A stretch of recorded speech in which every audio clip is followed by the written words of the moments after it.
નમો લોહે સૌહરિયંતાણમ નમો લોહે સૌહૃદાનમ નમો લોહે સૌહાર્યાન નમો લોહે સૌજ્યાયનમ નમો લોહે સૌતિકાવતી સાવનમ ઓંકારમિંદુ સંયુક્ત નિત્યમ ધ્યાયંતિ યોગિન કામદમ મોક્ષદો શ્રી ઓંકારાય નમો નમઃ મંગલમ ભગવાનયો મંગલમ સુતમોહિ મંગલમ કુંકુંડાર્યો જૈન્દ્રમોસુ મંગલમ નમઃ સમયસાદાય સ્વાનુભૂત્યા ચકાસ્તે ચિત્તવાય ભવાય સર્વવા કૃપાઓ નિર્ધનિદાતા. નિયમસાર ભગવાન કુંકુંદાચાર્ય રચિત નિયમસાર તથા મુનિવાર પદ્મપ્રભમલધારી દેવ રચિત તાત્પર્ય વૃત્તિ ટીકા એનો સ્વાધ્યાય ચાલે છે. એમાં ચોથો અધિકાર વ્યવહાર ચારિત્રનો અધિકાર. એમાં ગાથા 61 અને તે પછીથી 4 કળશ એટલે 84માં કળશ સુધી સ્વાધ્યાય આપણે પૂરો કર્યો છે. આજે કુંકુંદાચાર્ય ભગવાનની 62મી ગાથા આપણે લઈએ છીએ. ગાથા 62. વૈશૂન્ય હાસ્ય કર્કશ પર નિંદાત્મ પ્રશંસિતમ વચનમ પરિત્યજ્ય સ્વપરહિતમ ભાષા સમિતિ વદત. ગુજરાતીમાં ગાથા છે. નિજ સ્તવન પર નિંદા પિશુનદા હાસ્ય કર્કશ વચનને છોડી સ્વપરહિત જે વદે ભાષા સમિતિ તે હને. અહીંયા વ્યવહારથી સમિતિનું સ્વરૂપ વર્ણન કરવામાં આવ્યું છે. એના અન્વય અર્થમાં અહીંયા કહે છે કે વૈશૂન્ય હાસ્ય કર્કશ પર નિંદા આત્મ પ્રશંસિતમ વચનમ એટલે પૈશુન્ય એટલે ચાડી ખાવી, કોકની ખોટી ચાડી ખાઈએ તે પૈશુન્ય. હાસ્ય કર્કશ ભાષા પરનિંદા અને આત્મ પ્રશંસા રૂપ વચનો. પૈશુન્ય, હાસ્ય, કર્કશ ભાષા, પરનિંદા અને આત્મ પ્રશંસા રૂપ વચનો 5 વસ્તુ લીધી છે. એનો ત્યાગ, એનો પરિત્યાગ એટલે કહે છે કે પરિત્યજ્ય પરિત્યાગીને સ્વપરહિતમ વદત જે સ્વપરહિત રૂપ વચનો બોલે છે તેને ભાષા સમિતિ તેને ભાષા સમિતિ હોય છે. ટીકામાં મુનિવર કહે છે કે અહીં ભાષા સમિતિનું સ્વરૂપ કયું છે. ચાડીખોર માણસના મુખમાંથી નીકળેલા અને રાજાના કાનની નિકટ પહોંચેલા કોઈ એક પુરુષ, કોઈ એક કુટુંબ કે કોઈ એક ગામને મહાવિપત્તિના કારણભૂત એવા વચનો તે પૈશુન્ય છે. શું કહ્યું કે રાજાની પાસે કોઈ એવી ચાડી ખાય, કોઈ કેવા વચનો બોલે, ખોટું બોલે, ગમે તે બોલે, અને એને કારણે કોઈને વ્યક્તિગત એટલે કોઈ પુરુષ અથવા તો કોઈ કુટુંબને અથવા તો કોઈ ગામને એ વિપત્તિ આવી પડે એટલે રાજા કોપાયમાન થાય, ગમે તે થાય એટલે એ વિપત્તિનું કારણ બને એવા વચનો છે તે પૈશુન્ય છે. આપણે એક ઉદાહરણ તો જાણીએ જ છીએ. જયપુરમાં પંડિત ટોડરમલજીનું. પંડિત ટોડરમલજીને હાથીના પગની નીચે કચરી નાખવામાં આવ્યા. કેટલી નાની ઉંમર.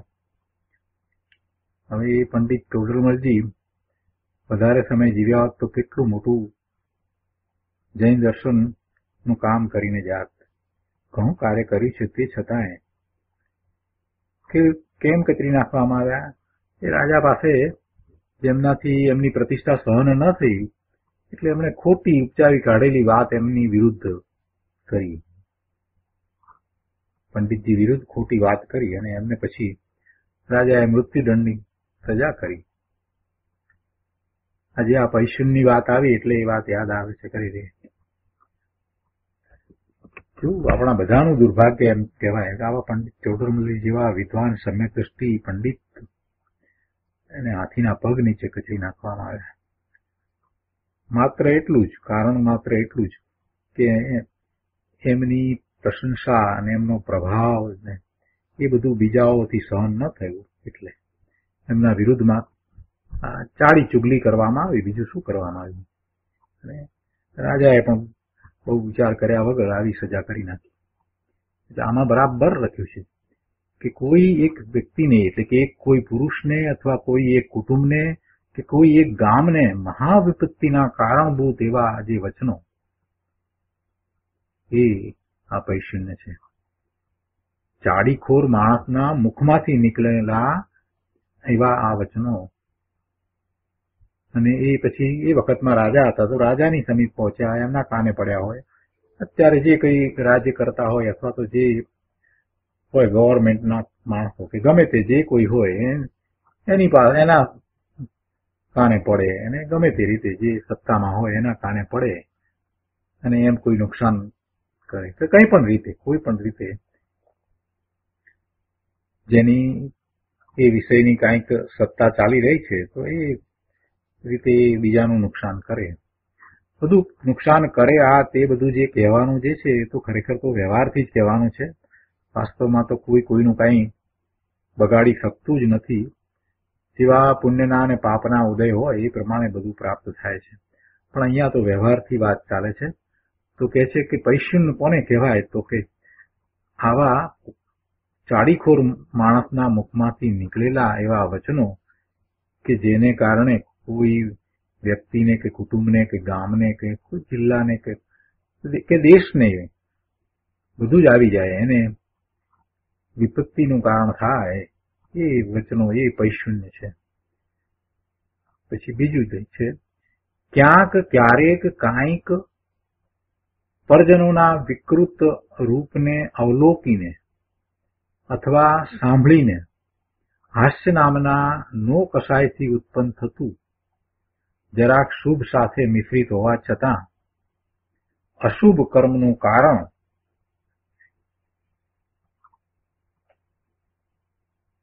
પુરુષના મુખના વિકાર સાથે સંબંધવાળું તે હાસ્ય કર્મ છે. પૈશુન્ય પછી ચાડી પછી હાસ્યની વાત લીધી છે. તો હાસ્યનું કારણ પણ દર્શાવ્યું છે. હાસ્યનું કારણ અહીંયા શું દર્શાવ્યું છે કે ક્યાંક ક્યારેક કાંઈક પરજનોના વિકૃત રૂપને અવલોકીને, બીજાઓના એવા કોઈ વિકૃત રૂપને અવલોકીને, બીજાના એવા દેખાવને અવલોકીને અથવા તો એ વિશે સાંભળીને હાસ્ય નામના નો કસાયથી ઉત્પન્ન થતું. જો નો કસાય, નો કસાય છે ને એમાં હાસ્ય શોક, રતિ અરતિ, ભય જુગુપ્સા, પુરુષ વેદ, સ્ત્રી વેદ અને નપુંસક વેદ, એમ નો કસાય છે. તો એમાં હાસ્ય એક કસાય છે. કોઈને લાગે કે હાસ્ય કસાય? હા પ્રભુ, હાસ્ય એક કસાય છે.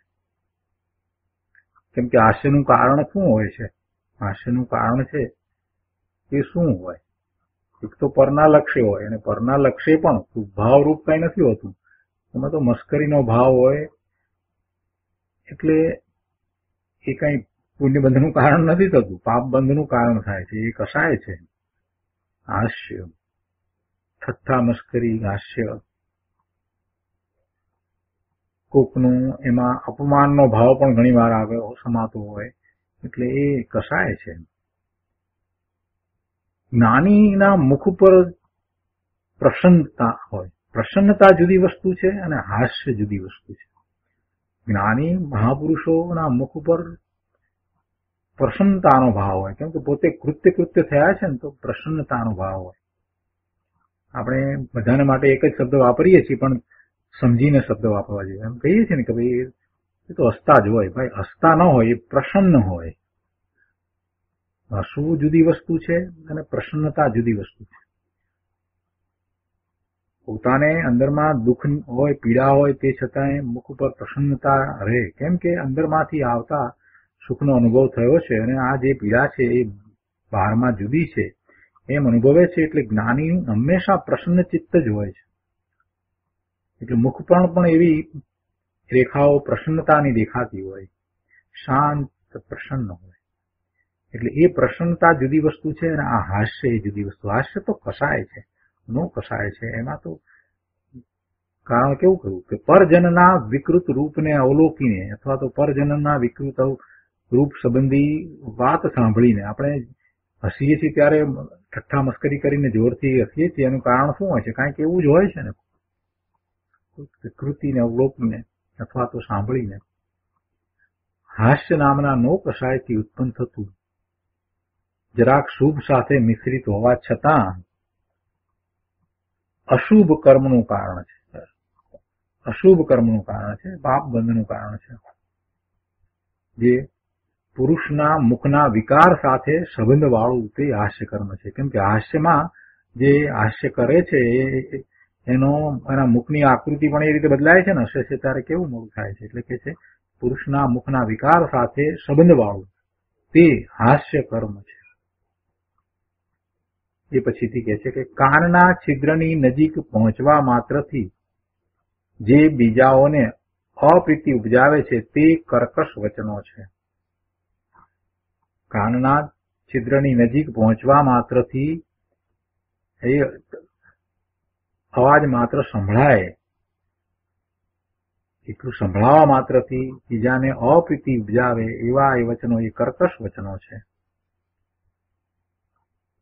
સાંભળવા ન ગમે એવા એ કર્કશ વચનો. એના પછી બીજાના વિદ્યમાન અવિદ્યમાન દૂષણપૂર્વકના વચનો, અર્થાત પરના સાચા તેમજ જુઠ્ઠા દોષો કહેનારા વચનો. પરની નિંદા છે, એ પર નિંદા છે. બીજાના હોય અથવા ન હોય એવા દોષોને કહેનારા વચનો તે પર નિંદા છે. બીજાના દોષો હોય તો જણાવવા જોઈએ કે ન જણાવવા જોઈએ? અહીંયા કહે છે કે એવા વચનો તમે જણાવો તો તમે તો એની નિંદા કરી રહ્યા છો. એના દોષો એની પાસે રહ્યા. એના દોષો છે તો વર્તમાન પર્યાયને વિશે છે કે કાયમ શાશ્વત વસ્તુ છે? અત્યારે વર્તમાન પર્યાય એની એવી છે તો એ દોષ રૂપે પરિણમી રહ્યા છે. એથી શું થઈ ગયું? વાલીઓ લૂંટારો વાલ્મીકી ઋષિ બની શકતો હોય તો કોઈ પણ એવા દોષ રૂપે હોય એ ક્યારે બદલાઈ જાય એની શું ખબર પડે? ગમે ત્યારે એ બદલાઈ જશે. તમે શુક્રા નકામાં નિંદા કરો છો? અહીંયા કોઈના દોષ હોય તો પછી શું કરવું? એની નિંદા કરવી? પ્રભુ, એના દોષની નિંદા કરવાની જરૂર નથી. પોતાના દોષ હોય એની નિંદા કરવી જોઈએ. પોતાના દોષની નિંદા અને ગરહા એવું વ્યવહાર ચારિત્ર હોય છે. પોતાના દોષની નિંદા અને ગરહા. પોતાના દોષ હોય એની નિંદા પોતે જાતે કરવી જોઈએ અને એ માટે પછી ગુરુ પાસે જઈ અને પ્રાયશ્ચિત માગવું જોઈએ. એમ ગરહા, નિંદા ગરહા. કોની? પોતાના દોષની નિંદા ગરહા હોય. પણ પરની નિંદા ન કરાય. પરના દોષ છે કે નથી હોય પણ કરાય કદાચ તો પણ શું થયું? એટલે કે છે કે વિદ્યમાન હોય અથવા તો અવિદ્યમાન ન હોય એના વિશેના વચનો, દૂષણપૂર્વકના વચનો, અર્થાત પરના સાચા તેમજ જુઠ્ઠા દોષો કહેનારા વચનો તે પર નિંદા છે.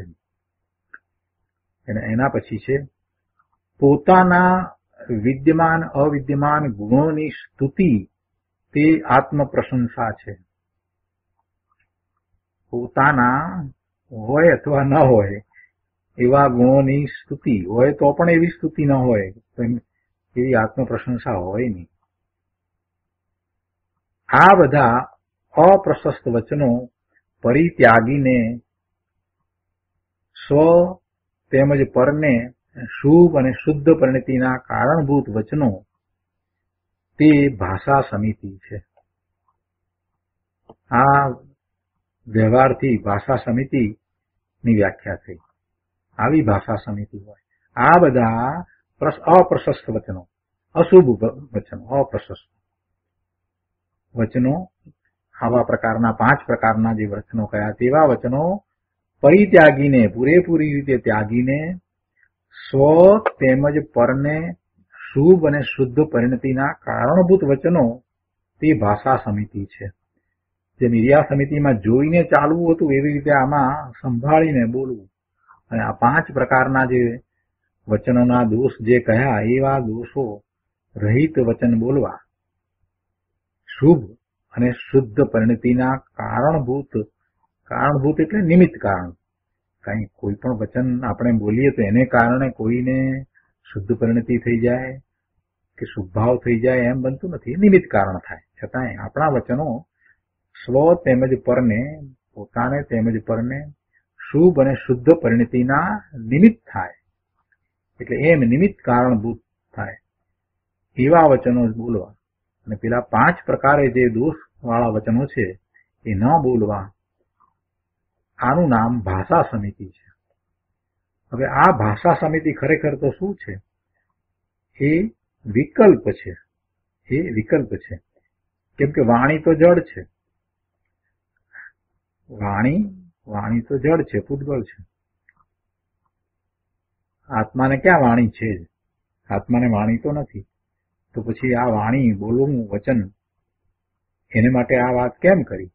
તો જેમ ઈર્યા સમિતિમાં કહ્યું એ જ પ્રમાણે. ઈર્યા સમિતિમાં કહ્યું ને કે ચાલવું, તો ચાલવાની ક્રિયા તો શરીરની, તો જડની છે. પણ એ વખતે એવો શુભ ઉપયોગ અને શુભ વિકલ્પ હોય છે કે જેથી જીવની હિંસા કે જીવને કોઈને દુઃખ ન પહોંચે એમ એ જોઈને ચાલવું, એને ઈર્યા સમિતિ કહી. તો એ રીતે આ બોલવામાં પણ એમ જ છે કે બોલવું એ વાણી એ તો જડ છે, એ તો પૂતગળ છે. પણ એવો શુભ ઉપયોગ અને શુભ વિકલ્પ હોય છે કે એવા દોષિત વચનો ન બોલાય અને એવા વચનો બોલાય કે જે શુભ અને શુદ્ધ પરિણતિના નિમિત્ત કારણભૂત થાય. તો એવી આ વ્યવહારથી ભાષા સમિતિની વાત કરી. અને એના પછીથી મુનિવર પદ્મપ્રબંધધારી દેવે આચાર્યવર શ્રી ગુણભદ્ર સ્વામીએ આત્માનુશાસનમાં 226માં શ્લોકમાં જે વાત કરી છે એને આધારના શ્લોક તરીકે લીધી છે. એ આપણે પછીથી લઈશું. અત્યારે આ ગાથાનો અર્થ અને ટીકા એનો વધુ વિસ્તાર પૂજ્ય ગુરુદેવ પાસેથી સમજીએ. પ્રવચન રત્ન ચિંતામણ ભાગ 3, પાના નંબર 100, પાના નંબર 100. કોમ્પ્યુટરમાં ગો ટુ પેજ નંબર 107. અહીંયા ગાથા 62 ઉપરનું પ્રવચન. ગુરુદેવ અહીંયા કહે છે કે અહીં ભાષા સમિતિનું સ્વરૂપ કયું છે. ભાષા સમિતિ, બીજી સમિતિ એટલે ભાષા સમિતિ. ઈર્યા સમિતિ, ભાષા સમિતિ, હેષણા સમિતિ, આદાન નિક્ષેપણ સમિતિ અને પ્રતિષ્ઠાપન સમિતિ, એમ 5 સમિતિ હોય છે. તો આમાં આ બીજી ભાષા સમિતિ. વ્યવહાર ભાષા સમિતિની અર્થાત ભાષા બોલવાનો જે વિકલ્પ ઉઠે છે તેની આ વાત છે. શરૂઆત જ એ રીતે કરી ગુરુદેવે. શું કહ્યું કે વ્યવહાર ભાષા સમિતિની એટલે કે ભાષા બોલવાનો જે વિકલ્પ ઉઠે છે તેની આ વાત છે. કે ભાષા તો આત્મા ક્યાં બોલે છે? આત્માને ભાષા તો છે જ નહીં. પણ એને એવો વિકલ્પ જે થાય છે, તો વિકલ્પ કેવો હોય? મુનિરાજની અહીંયા તો વાત લીધી છે. એટલે એમ સમજાવવું છે કે મુનિરાજને જયારે નિશ્ચય સમિતિ છે, તો જયારે એ બહારમાં આવે છે, છઠ્ઠા ગુણસ્થાને છે, સવિકલ્પ દશામાં છે, તો એમને એ વખતે શુભ ભાવ હોય છે. તેમાં બોલવામાં કેવી જાતના વિકલ્પો હોય છે, બોલવા સંબંધીનો કેવો વિકલ્પ હોય છે, એ અહીંયા દર્શાવ્યું છે. એમને આવી ભાષા સમિતિ હોય એટલે કે કેવો બોલવા સંબંધી કેવો વિકલ્પ હોય છે એની વાત કરી છે. એટલે ગુરુદેવ કહે છે કે ભાષા બોલવાનો જે વિકલ્પ ઉઠે છે તેની આ વાત છે. વ્યવહાર ભાષા સમિતિ એટલે શુભ રાગ વિકલ્પ છે. એ તો આપણે અગાઉ પણ સમજ્યા છીએ, ઈર્યા સમિતિના વર્ણન વખતે પણ સમજ્યા છીએ કે એ છે તો વિકલ્પ જ. કેમ કે એવું સમિતિમાં જે વાત કરવામાં આવી હોય, જે સમિતિ હોય એ પ્રકારે જે વાત કરવામાં આવી હોય, ચાલવાની વાત હોય કે બોલવાની વાત હોય કે ખાવાની વાત હોય, તો એમાં એવું યત્નાપૂર્વક જે કરવું એ ખરેખર આત્મા કરી શકતો નથી, કેમ કે એ થાય છે ક્યાં, કઈ જગ્યાએ? એ તો પૂતગલના પરિણામ છે. ક્રિયા સમિતિમાં પણ શરીરની ક્રિયા છે, એના પરિણામ છે. અને અહીંયા ભાષા સમિતિ છે, એમાં પણ એ પૂતગલ જ છે. વાણી તો પૂતગલ છે, ભાષા વર્ગના પરમાણુ અને એનું કાર્ય એ ભાષા, એટલે એ વાણી. એટલે એ આત્મા તો ખરેખર કાંઈ કરી શકતો નથી, પણ એવો એને વિકલ્પ હોય છે, એવો શુભ રાગ, એવો શુભ વિકલ્પ હોય છે. અને નિશ્ચયથી સમિતિનું સ્વરૂપ તો પાંચે સમિતિ એકમાં જ સમાય એવું જ છે. એમાં તો કોઈ ભેદ પડતા નથી એવું સ્વરૂપ છે કે પોતાના ત્રિકાળી ધ્રુવ સ્વરૂપનું લક્ષ્ય કરી અને સ્વરૂપમાં ઠરવું, ત્યાં રમણતા, લીનતા કરવી, એનું નામ નિશ્ચય સમિતિ. અને એ નિશ્ચય સમિતિ બધામાં એક જ પ્રકારે છે, પાંચે સમિતિ એક જ પ્રકારે છે. વિકલ્પ હોય એ જુદા જુદા પ્રકારે હોય, પણ અંદરમાં જે ઠરવાનું છે ત્યાં તો વિકલ્પ છે જ નહીં, એટલે એ તો એક જ પ્રકારે છે. એટલે નિશ્ચય સમિતિ તો એક જ પ્રકારે છે, અને જે વ્યવહાર સમિતિ છે એ પાંચ પ્રકારે છે, કેમ કે વિકલ્પ જુદા જુદા છે. ચાલતી વખતે જે ચાલવા સંબંધીનો વિકલ્પ જે છે, બોલવા સંબંધીનો જે વિકલ્પ છે, ખાતી વખતે ખાવા સંબંધીનો વિકલ્પ, એટલે જે કઈ વિકલ્પ જે છે એ કયા પ્રકારના હોય, મુનિરાજને 12માં હોય ત્યારે કેવા વિકલ્પ હોય એની અહીંયા સમિતિમાં વાત કરવામાં આવી છે. એટલે એને વ્યવહાર સમિતિ કહી, એને વિકલ્પ છે, એ શુભ ભાવ છે કે જેને છોડીને અંતરમાં જતા સ્વરૂપનું લક્ષ્ય કરતા શુદ્ધ પરિણામ થાય છે, નિર્મળ પરિણામ થાય છે, શુદ્ધ ઉપયોગ હોય છે, અને એને નિશ્ચય સમિતિ કહી છે. તો આગળ અહીંયા કહે છે, ટીકાની વાતને ગુરુદેવ અહીંયા સમજાવે છે કે ચાડીખોર માણસના મુખમાંથી નીકળેલા અને રાજાના કાનની નિકટ પહોંચેલા કોઈ એક પુરુષ, કોઈ એક કુટુંબ કે કોઈ એક ગામને મહાવિપત્તિના કારણભૂત એવા વચનો તે પૈશુન્ય છે. ગુરુદેવે એમાં બહુ કંઈ ખાસ વધારે વિસ્તાર નથી કર્યો. એ છે કે કોઈ પુરુષને કે કોઈ કુટુંબને કે ગામ વિરુદ્ધ કે રાજાની પાસે ચાડી કરીએ તેનું નામ પૈશુન્ય છે. અને તેને છોડીને બોલવું, એ ન કરવું, એ ભાષા સમિતિ છે. આત્મજ્ઞાની ધ્યાની ધર્માત્મા મુનિને વ્યવહાર ભાષા સમિતિમાં આવી ભાષા ન હોય કે અમારો અનાદર કરીશ તો તારું સત્યાનાશ થઈ જશે, આવી વાણી મુનિને ન હોય. આપણે જોઈએ છીએ ને કે અન્ય મતમાં ઘણી વખત બાવા આમ તેમ બધા બોલતા હોય છે ને કે જો તું અમારો અનાદર કરીશ તો અમે શ્રાપ આપીશું, અમે તારું સત્યાનાશ કરીશું ને. તો એવા વચનો આત્મજ્ઞાની ધ્યાની ધર્માત્મા મુનિને ન હોય, એમને એવા વચનો ન હોય. જા તારું આમ થઈ જશે, જા હું તને શ્રાપ આપું છું, અથવા તો તું મારો અનાદર કરે છે તો મારી વાત નથી માનતો તો તારું ધનોત પનોત નીકળી જશે, આવા વચનો હોય નહીં. એટલે ઘણી વખત આપણે વાર્તાઓમાં જે વાંચ્યું હોય અન્ય મતની અંદર કે દુર્વાસા મુનિનો ક્રોધ, હવે એમને મુનિ તો ના કહેવાય પણ હવે શબ્દ તરીકે મુનિ કહીએ છીએ, પણ એમ કે છે ને દુર્વાસા મુનિ, કે દુર્વાસા ઋષિ, તો એ ઋષિ પણ ન કહેવાય. ઋષિની વ્યાખ્યા તો આખી જુદી થાય છે. જે મુનિ છે, જે રિદ્ધિધારી છે, તેને ઋષિ કહેવાય. જૈન પરિભાષામાં ઋષિ કોને કહે છે? જે રિદ્ધિધારી મુનિ છે, જેને એવી રિદ્ધિ પ્રગટ થઈ છે, એ ઋષિ છે. પોતાના આત્માના વિશે જે સ્થિર થયા છે તે મુનિ છે. એટલે જૈન પરિભાષામાં તો આવી વાત છે, પણ જે હોય તે આપણે તો એ વાત કરી હતી દુર્વાસા વિશેની, તો કે દુર્વાસા પછી ક્રોધે થઈ જાય, ક્રોધે ભરાઈ જાય અને પછી શ્રાપ આપે એને, એવું બધું હોય નહીં. જ્ઞાનીને વળી એવા હોય, એવા વચનો નીકળે એના મોઢામાંથી, એમના મુખમાંથી એવા વચનો ન હોય, એવા વચનો ન નીકળે. એમને ભાષા સમિતિ હોય. આગળ અહીંયા કહે છે, ક્યારેક કાંઈક પરજનોના વિકૃત રૂપને અવલોકીને અથવા સાંભળીને હાસ્ય નામના નો કશાયથી ઉત્પન્ન થતું જરાક શુભ સાથે મિશ્રિત હોવા છતાં અશુભ કર્મનું કારણ પુરુષના મુખના વિકાર સાથે સંબંધવાળું તે હાસ્ય કર્મ છે.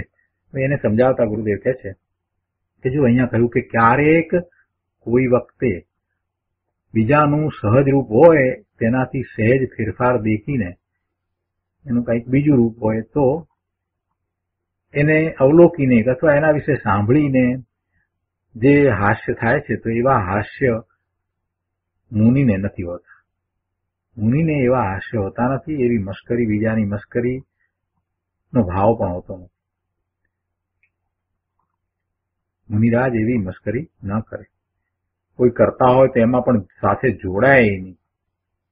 તેમને એવી ભાષા જ ન હોય. તેમને વિચારીને બોલાયેલી સ્વ પરના હિતવાળી ભાષા હોય એમ અહીંયા તો કહેવું છે.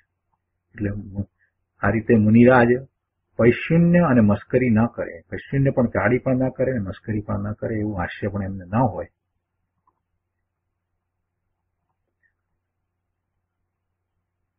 ચાડીની વાત કરી એટલે કોઈ પ્રશ્ન કરે કે ભાઈ મુનિ ક્યાં રાજા પાસે ચાડી કરવા જાય છે?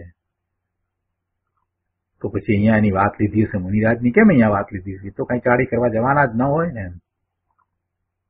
તો એ વાત બરાબર છે, સમજવા માટેનો પ્રશ્ન છે. ગુરુદેવ એનું સમાધાન આપ્યું છે કે અહીંયા રાજા પાસે જવાની વાત નથી, ખરેખર એમ નથી, પણ સમજાવવું છે ને. એટલે મુનિરાજ રાજા પાસે ચાડી કરવા જાય છે અને તેની અહીંયા ના પાડે છે એમ વાત નથી, પણ પૈશુન્ય વચન જ ન બોલવા એમ કેવું છે. ને પૈશુન્ય એટલે શું એ સમજાવ્યું છે. બાકી મુનિરાજ રાજા પાસે કે બીજા ક્યાંય ચાડી કરવા જાય એમ છે જ નહીં, એમ હોતું જ નહીં. કેમ કે તેનો એમને તો નિષેધ જ વર્તે છે.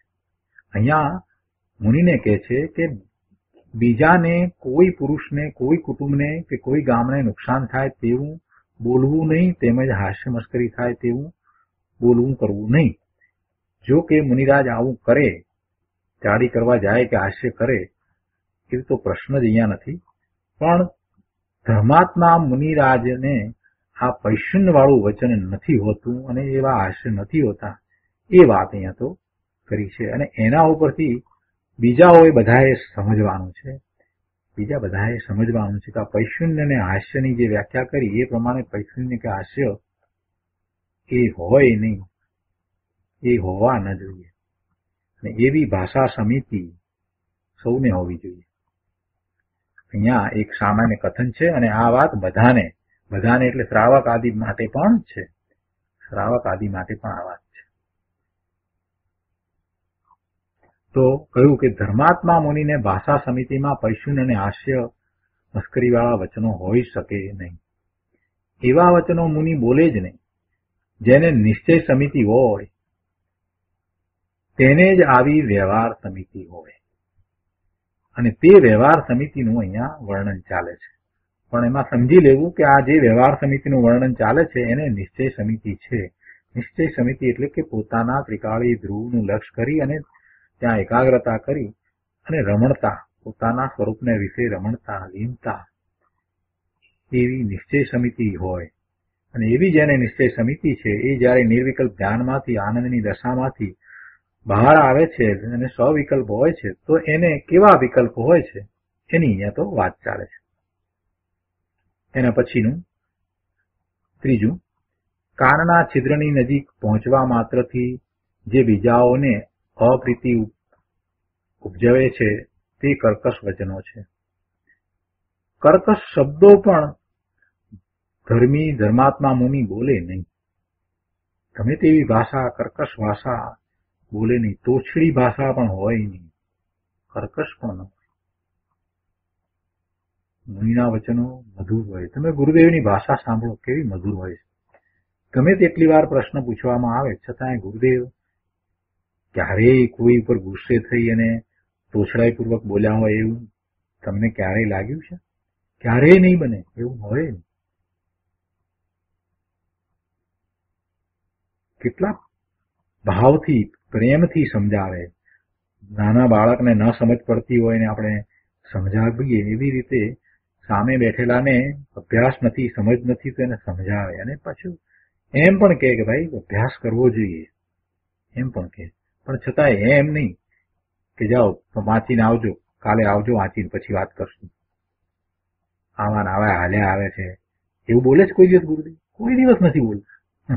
એમની સભામાં બોલનારા, પ્રશ્ન કરનારા એ બધા કઈ બધા હોશિયાર હતા, અભ્યાસી હતા એમ તો હતું નહીં.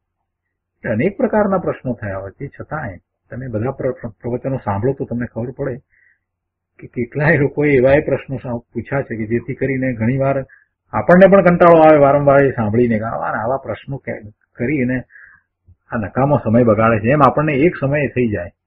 પણ ગુરુદેવને ક્યારેય એવું ન થાય. અને પછી ગુરુદેવ એનું સમાધાન આપે એટલે આપણને થાય કે સારું થયું, જે થયું તે આમાંથી આપણને ઉલટી વધારે સ્પષ્ટતા થઈ. એની એ જ વાત બીજી વાર ત્રીજી વાર આવે પણ એમાં સહેજ ફેર આવે, કંઈક જુદી રીતે કહેવામાં આવે એટલે આપણને વધારે સ્પષ્ટતા થાય. તો અહીંયા કહે છે કે કર્કશ શબ્દો પણ ધર્મી ધર્માત્મા મુનિ બોલે નહીં.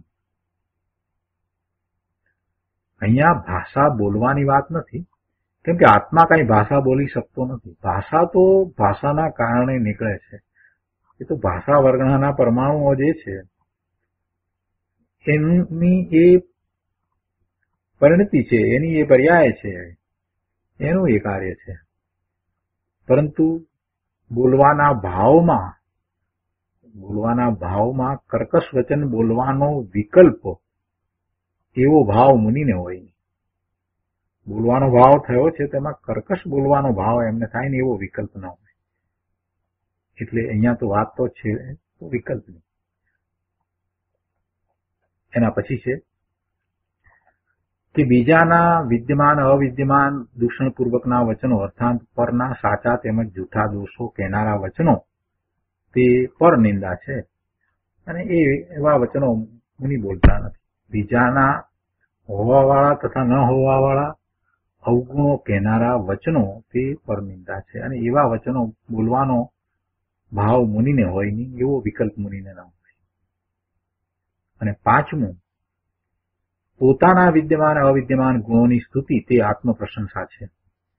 પોતાના હોવાવાળા એટલે હયાતીવાળા તથા ન હયાતીવાળા ગુણોની સ્તુતિ તે આત્મપ્રશંસા છે અને એવી વાણી મુનિ બોલે નહીં. પોતાની પ્રશંસાની વાણી મુનિ ક્યારેય બોલે નહીં. મુનિ ક્યારેય પોતાની પ્રશંસાના વચનો બોલે નહીં.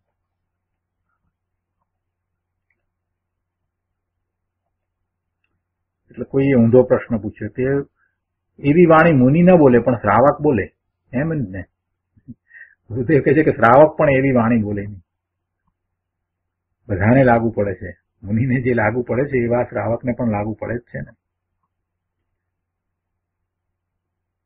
શ્રાવક કોને કહ્યું? શ્રાવક સમ્યક દ્રષ્ટિ છે તે શ્રાવક છે. શ્રાવક સમ્યક દ્રષ્ટિ છે ને શ્રાવક કહ્યું. ખરેખર તો શ્રાવક દિગંબર પ્રમાણે તો જે ક્ષુલક છે તે શ્રાવક છે. વાણિયાને ઘેરે જન્મ્યા એટલે શ્રાવક કેવડાવી એમ નથી પ્રભુ. દિનેશ્વર ભગવાનની આજ્ઞાને આમન્યામાં હોઈએ, સમ્યક દર્શન હોય અને પછી એવા દેશ વ્રત હોય ત્યારે શ્રાવક પણ કહેવાય. શ્રાવકનું ગુણસ્થાન તો પાંચમું કહેવાય. ખરેખર તો શ્રાવકનું જે ગુણસ્થાન છે તે તો પાંચમું. ઉત્કૃષ્ટ શ્રાવક કોને કહેવાય? જે પાંચમા ગુણસ્થાને છે તે. તો અહીંયા કહે છે કે શ્રાવકને પણ એવી વાણી ન હોય. શ્રાવક શું મિથ્યા દ્રષ્ટિ જે છે અને જે સમ્યક્ત્વનો પુરુષાર્થ કરી રહ્યો છે એને પણ એવી વાણી ન હોય. જે મિથ્યા દ્રષ્ટિ છે પછી એનું ગુણસ્થાન તો હજી પહેલું ગુણસ્થાન છે, હજી ચોથે ગુણસ્થાને આવ્યો પણ નથી, પણ એનો એવો પુરુષાર્થ ઉપડ્યો છે જે આત્માના સ્વરૂપને વિશે જાણી સમજી અને સ્વરૂપના અનુભવનો પુરુષાર્થમાં લાગ્યો છે, એને પણ એવા વચનો ન હોય. એને પણ આવી સમિતિ હોવી જોઈએ. એ બોધપાઠ સૌએ લેવા જેવો છે. આમાંથી આ પાંચેય સમિતિ એ કઈ મુનિને માટે કે શ્રાવકને માટે એમ નહીં, સૌને માટે છે. જે ધર્મ માર્ગમાં આવ્યા છે, જે કાંઈક પણ ધર્મનું સ્વરૂપ સમજે છે, જેને પોતાના સ્વરૂપનું મહાત્મા આવ્યું છે, એ બધાને માટે આમ જ હોય.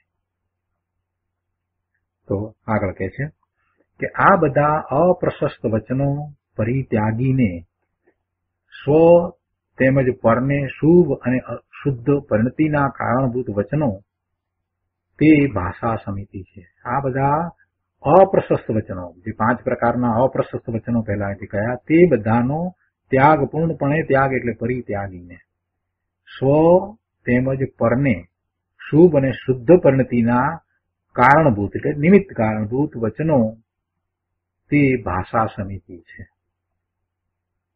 ગુરુદેવ કહે છે કે અહીંયા ભાષા જુઓ, બંને એટલે કે વ્યવહારની શુભ પરિણતિની અને નિશ્ચયની શુદ્ધ પરિણતિની વાત કરી છે. બંનેની વાત કરી છે, વ્યવહારની અને નિશ્ચયની, શુભ પરિણતિની અને શુદ્ધ પરિણતિની વાત કરી છે. કેવા વચનો હોય, બીજાને અને પોતાને માટે પણ એવું નિમિત્ત કારણ બને.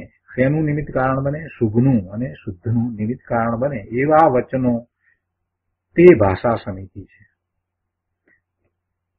મુનિને એવી ભાષા સમિતિ હોય કે જે પોતાને પણ શુભ અને શુદ્ધ પરિણતિમાં કારણભૂત થાય તથા બીજાને પણ શુભ અને શુદ્ધ પરિણતિમાં કારણભૂત થાય.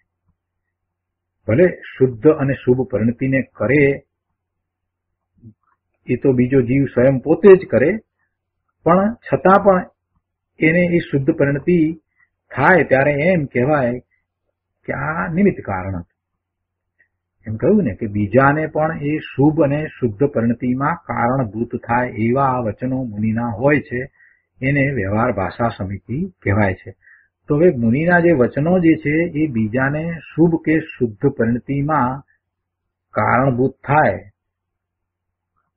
એમ જે કહ્યું, તો એ કઈ રીતે કારણભૂત થાય? તો કહેવાનો અર્થ એવો છે કે જ્યારે બીજો પોતે શુદ્ધ પરિણતિ પ્રગટ કરે છે તો એમાં આ મુનિના વચનો એ નિમિત્ત કારણ થાય કે બીજાને મુનિના વચન સાંભળીને શુભ ભાવ આવ્યો તો એ મુનિના વચનો જે છે તે એમાં નિમિત્ત કારણ થયું. બીજાને શુભ અને શુદ્ધ પરિણતિમાં કારણભૂત થાય એમ કહ્યું છે ને. દાખલા તરીકે આપણે મુનિરાજ પાસે જઈએ અને મુનિરાજ જે વચનો બોલે એ વચનો સાંભળીને આપણને શુભ ભાવ આવે કે આપણે દાન કરીએ, સુપાત્રે દાન કરવાનો શુભ વિકલ્પ આવે, શુભ ભાવ આવે. અથવા તો એવી દ્રવ્યાનુયોગની વાત મુનિરાજે જે કહી હોય એ આપણા હૃદયને સ્પર્શી જાય અને એને કારણે આપણે પોતાના સ્વરૂપને વિશે એકાગ્રતાનો પ્રયત્ન કરીએ અને આપણી એવી દશા થાય, સ્વાનુભૂતિ થાય અને શુદ્ધ પરિણતિ થાય. તો એમાં મુનિરાજના વચનો જે છે તે કારણભૂત થયા. પણ કેવું કારણ થયું? એ નિમિત્ત કારણ થયું. તો એ કારણભૂત થાય એમ અહીંયા તો કહેવાની વાત છે. તો મુનિરાજના વચનો આવા હોય છે. ભાષા સમિતિની વાત કરી, એમાં આ બહુ સરસ વાત બીજી મૂકી દીધી કે મુનિરાજના વચનો કેવા હોય છે. ભાષા સમિતિ કહ્યું એટલે ધ્યાન રાખીને બોલવું, મિષ્ટ વચનો બોલવા, આવી જે સામાન્ય વાત કરવામાં આવે છે એમ એટલી વાત નથી. ખોટા વચનો, ખરાબ વચનો ન બોલવા, કોઈને દુઃખ થાય એવા વચનો ન બોલવા, નિંદા ન કરવી, મિષ્ટ વચનો બોલવા, આવું બધું ભાષા સમિતિમાં સમજાવવામાં આવે છે. પણ અહીંયા કંઈક જુદી રીતે વાત કરી. આપણને 5 પ્રકારની તો વાત સમજાવી, પણ સાથે એક બીજી વાત લીધી કે મુનિના વચનો કેવા છે. તો કહે છે કે મુનિને એવી ભાષા સમિતિ હોય છે કે જે પોતાને પણ શુભ અને શુદ્ધ પરિણતિમાં કારણભૂત થાય તથા બીજાને પણ શુભ તથા શુદ્ધ પરિણતિમાં કારણભૂત થાય. ભલે શુદ્ધ અને શુભ પરિણતિને કરે બીજો જીવ સ્વયં પોતે કરે, છતાં પણ તેને શુદ્ધ પરિણતિ થાય તેમજ શુભ ભાવ થાય તેવી ભાષા, એવા વચનો મુનિના હોય છે. બહુ સરસ વાત છે. પદ્મપ્રમલધારી દેવે બહુ સુંદર ટીકા લખી છે, બહુ ભાવવાળી વાતો લખી છે. કેટલો સરસ ભાવ મૂક્યો છે. આગળ ગુરુદેવ સમજાવે છે કે ભાષા સમિતિનું નિશ્ચય સ્વરૂપ તો એ છે કે પરમ સત્ય એવા ભગવાન આત્મામાં, પોતાના નિજ આત્મામાં એકત્વ થવું, એ નિશ્ચય ભાષા સમિતિ. અર્થાત નિશ્ચય ભાષા સમિતિ તો તેને કહીએ કે પોતાના આત્મામાં જ્ઞાન આદિ અનંત ગુણોની સંખ્યા છે. તે બધા અનંત ગુણોની વર્તમાન પર્યાય પોતાના પરમ જ્ઞાન આદિ અનંત ગુણો સાથે એકત્વ થાય, સંહતિ પામે, મિલન પામે. આ વાત 61મી ગાથામાં પણ આવી કે પોતાના ગુણોની વર્તમાન પર્યાય, બધા અનંત ગુણો છે તેવા અનંત ગુણોની વર્તમાન પર્યાય પોતાના પરમ જ્ઞાન આદિ અનંત ગુણો સાથે એકત્વ પામે, સંહતિ પામે, મિલન પામે, એમ એ નિશ્ચય સમિતિ છે. એટલે કે પોતાના સ્વરૂપને વિશે એકાગ્રતા થાય એ નિશ્ચય સમિતિ છે. એનો વિસ્તાર ગુરુદેવે બહુ સરસ કરે છે. હવે શાંતિથી સમજવાનું છે. શું કે છે કે આત્માનું સત સ્વરૂપ છે, આત્માનું સત સ્વરૂપ છે, તેની અંદર સત રૂપ આત્મ વસ્તુ છે, પોતાનું અસ્તિત્વ છે, પોતાનું અસ્તિત્વ છે. તો એવા અસ્તિત્વ રૂપે આત્મ વસ્તુ છે, હોવાપણે છે, ત્રિકાળ હોવાપણે એવી આત્મ વસ્તુ છે. તેમાં 3 કાળના સમયથી પણ અનંત ગુણા, 3 કાળના સમયથી પણ અનંત ગુણો છે. કેવા ગુણો છે? જ્ઞાન, દર્શન, આનંદ, સુખ, શાંતિ, નિર્મળતા, સ્વચ્છતા, પ્રમેત્વ, પ્રભુત્વ વગેરે જે ગુણો છે, તો એ કેટલા છે? તો કે છે કે 3 કાળના સમયથી પણ અનંત ગુણા, આ બધા અનંત ગુણો છે. પોતે આત્મવસ્તુ છે, હોવાપણે છે, સત સ્વરૂપ છે, એવી આત્મવસ્તુ, એની અંદર આવા અનંત ગુણો છે. 3 કાળના સમયથી પણ અનંત ગુણા, જ્ઞાન, દર્શન, આનંદ આદિ અનંત ગુણો છે. આવા અનંતાનંત ગુણોની અંદર એકાગ્ર થવું, તેનું નામ નિશ્ચય સત્ય ભાષા સમિતિ છે. આવા અનંતાનંત ગુણોની અંદર એકાગ્ર થવું, તેનું નામ નિશ્ચય સત્ય ભાષા સમિતિ છે. હવે અનંત ગુણોની અંદર એકાગ્ર થવું એટલે એક એક ગુણમાં એકાગ્ર થવું એમ ના, કેમ કે બધા ગુણો એક સાથે જ રહેલા છે. અને એવું ધ્રુવ પોતાનું તત્વ છે, પોતાનું એવું જે ધ્રુવ તત્વ છે, પોતાનું એ જ સત્વ છે, અનંત ગુણોનો પિંડ સમૂહ, એવું પોતાનું સત્વ છે. તો એમાં એકાગ્રતા કરવી એટલે અનંત ગુણો સાથે એકાગ્રતા કરવી. કે છે કે એવા અનંતાનંત ગુણોની અંદર એકાગ્ર થવું, તેનું નામ નિશ્ચય સત્ય ભાષા સમિતિ છે. બીજી રીતે કહીએ તો અનંત ગુણો સત રૂપે છે, એટલે હોવાપણે છે, એનું અસ્તિત્વ છે. અનંત ગુણો સત રૂપે છે, તેના સતપણાની અંદર તે ગુણોની પર્યાયની એકતા થવી. એ હોવાપણું છે, ગુણોનું એવું હોવાપણું, એ સતપણું, એની અંદર પર્યાયની એકતા થવી, એ ગુણની પર્યાયની એકતા થવી.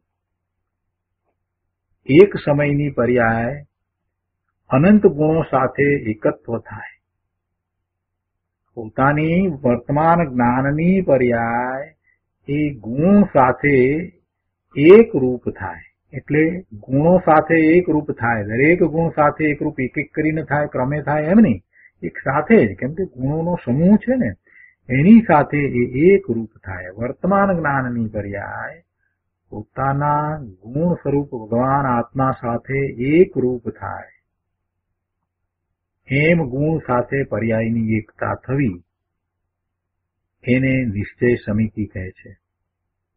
એક સમયની પર્યાય અનંત ગુણો સાથે એકત્વ થાય, તે પરમ સત્ય ભાષા સમિતિ છે, નિશ્ચયથી ભાષા સમિતિ છે. આવી નિશ્ચય ભાષા સમિતિ વાળાને સત્ય બોલવાનો શુભ ભાવ હોય, તેને વ્યવહાર ભાષા સમિતિ કહે છે.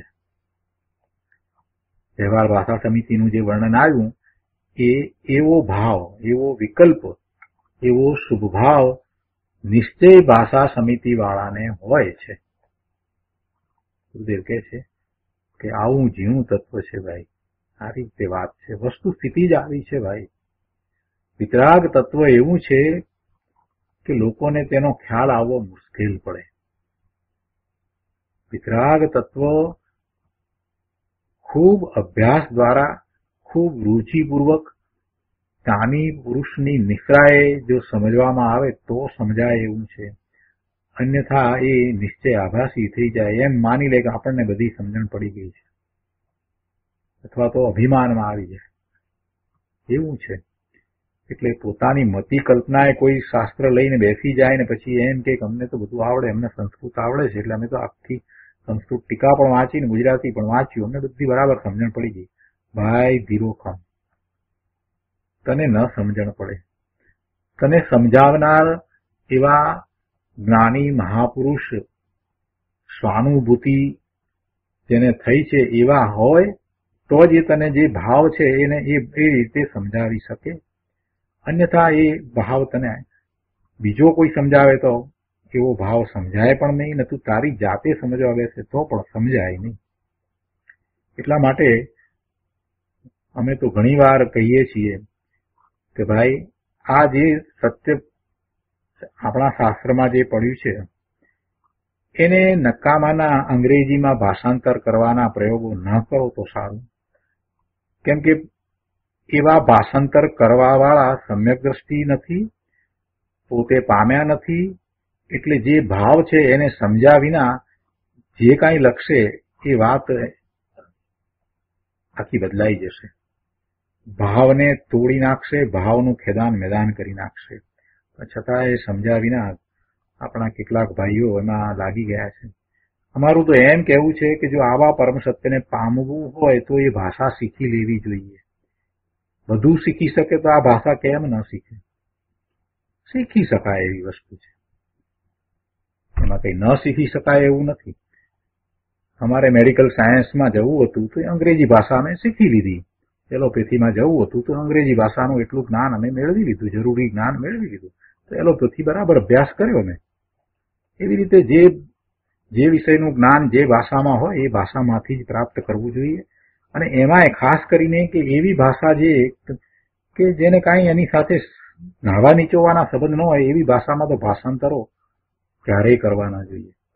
આખી સંસ્કૃતિ જુદી છે, ભારતની કોઈ પણ ભાષામાં એના ભાષાંતર થઈ શકે, કેમ કે એ સંસ્કૃતિ એવી છે એટલે તેમાં એ ભાષામાં એવા શબ્દો છે.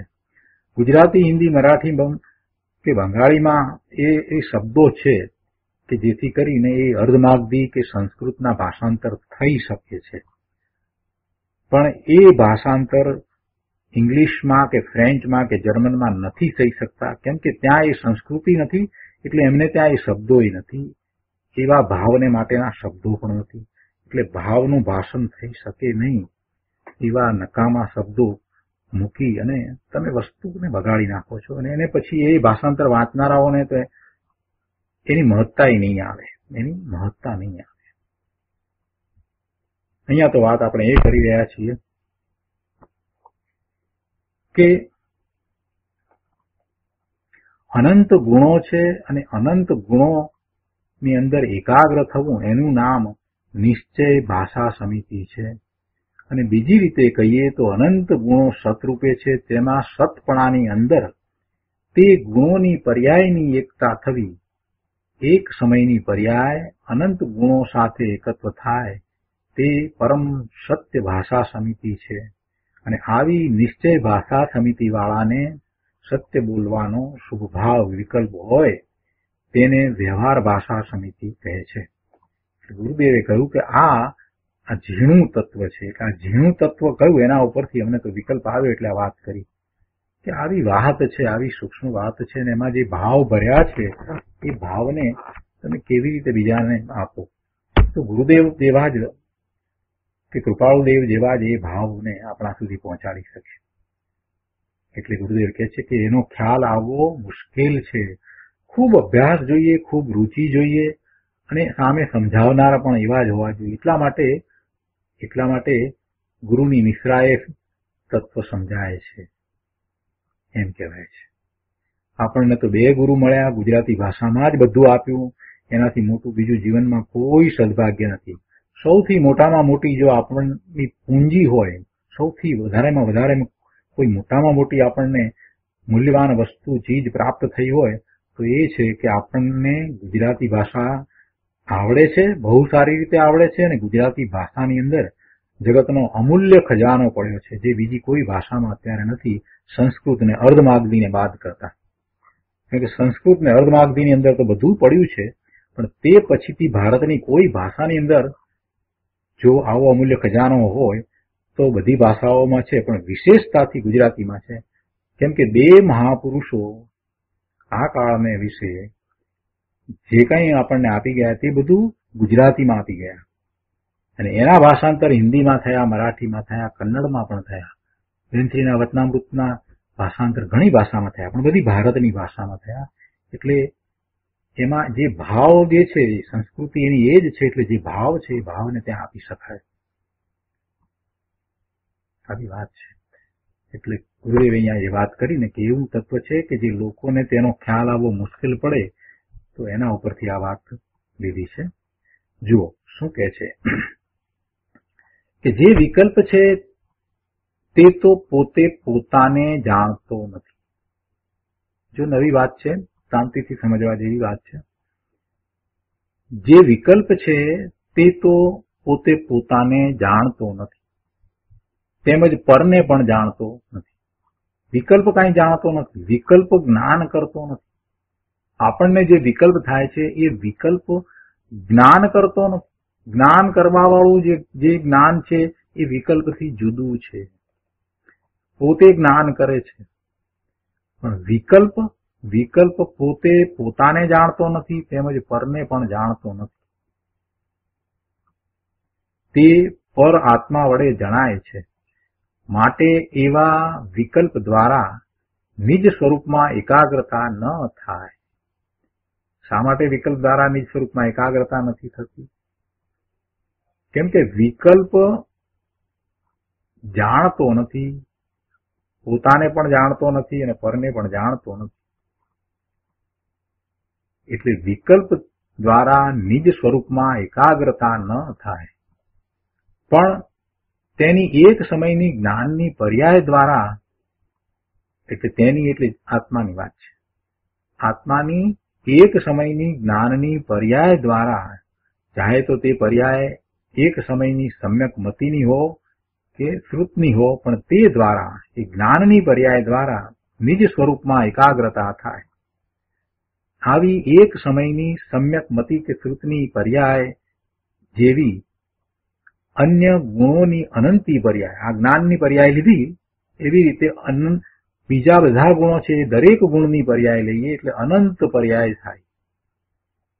એક સમયની સમ્યક મતિ કે શ્રુતની પર્યાય જેવી અન્ય ગુણોની અનંતી પર્યાય વર્તમાન એક સમયમાં આત્મામાં હોય, અર્થાત એક સમયની સમ્યક મતિ કે શ્રુતની પર્યાયથી સંખ્યાએ અનંત ગુણી પોતાના અન્ય ગુણોની વર્તમાન પર્યાય હોય, છતાં તે એક સમયની જ્ઞાન પર્યાય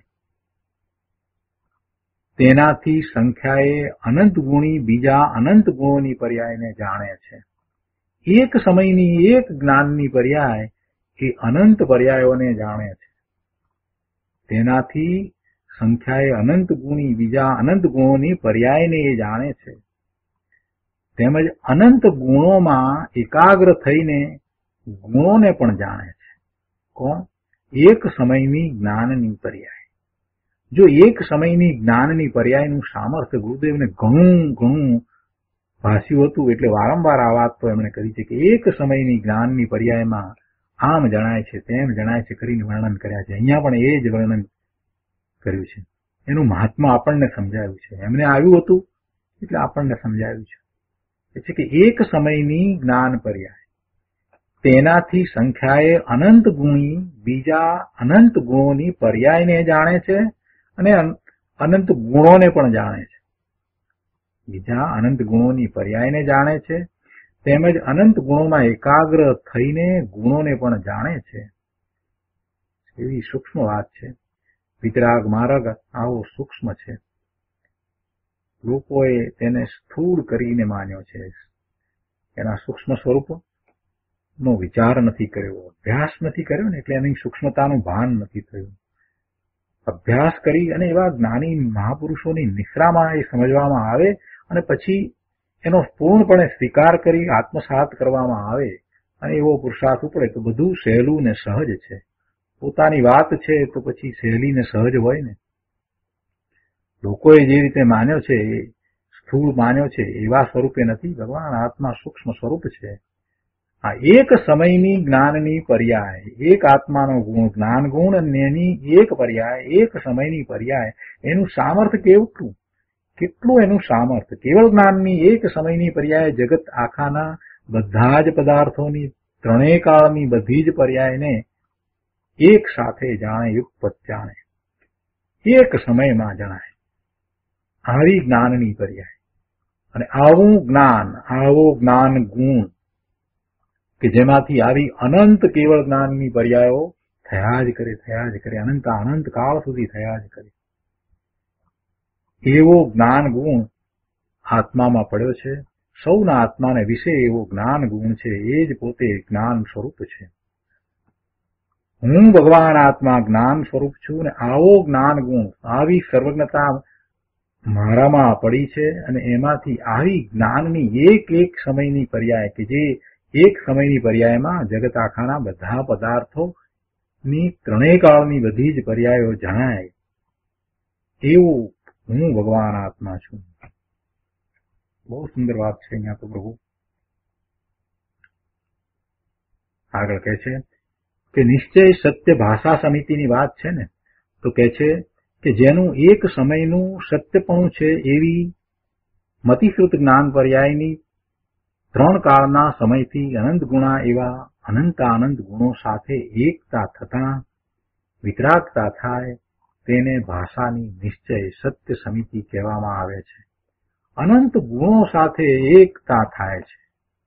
61મી ગાથામાં પણ આ વાત આવી છે, શબ્દોમાં થોડો ફેર, પણ આ જ વાત ત્યાં પણ આવી. અનંત ગુણો એની સાથે મિલન થાય. કોનું? આ પર્યાયનું, વર્તમાન જ્ઞાનની પર્યાય એની સાથે મિલન થાય છે. અનંતા ગુણો સાથે એકતા થતા વિતરાગતા પ્રગટ થાય છે અને એને જ ભાષાની નિશ્ચય સત્ય સમિતિ કહેવામાં આવે છે, નિશ્ચય ભાષા સમિતિ કહેવામાં આવે છે. ગુરુદેવ કહે છે, કહો દ્રવ્યને અને તેના ત્રણ કાળના સમયથી અનંત ગુણા એવા અનંત ગુણોને એક સમયની જ્ઞાન પર્યાય તે અનંત ગુણોમાં એકત્વ થઈને જાણે તો તે એક સમયની જ્ઞાન પર્યાયનું સતપણું કેટલું મોટું, એનું હોવાપણું કેટલું મોટું, એની વિશાળતા શું વાત છે, એનું સામર્થ્ય શું વાત છે.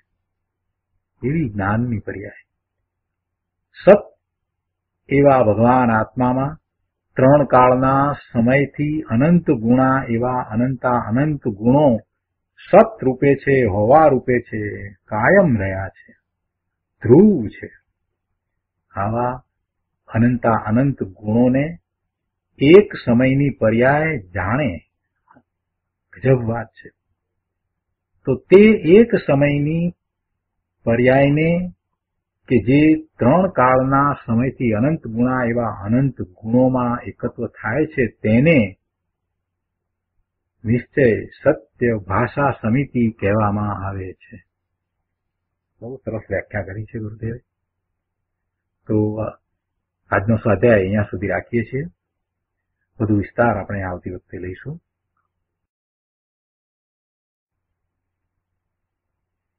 તો સુખધામ બોલો પ્રભુ.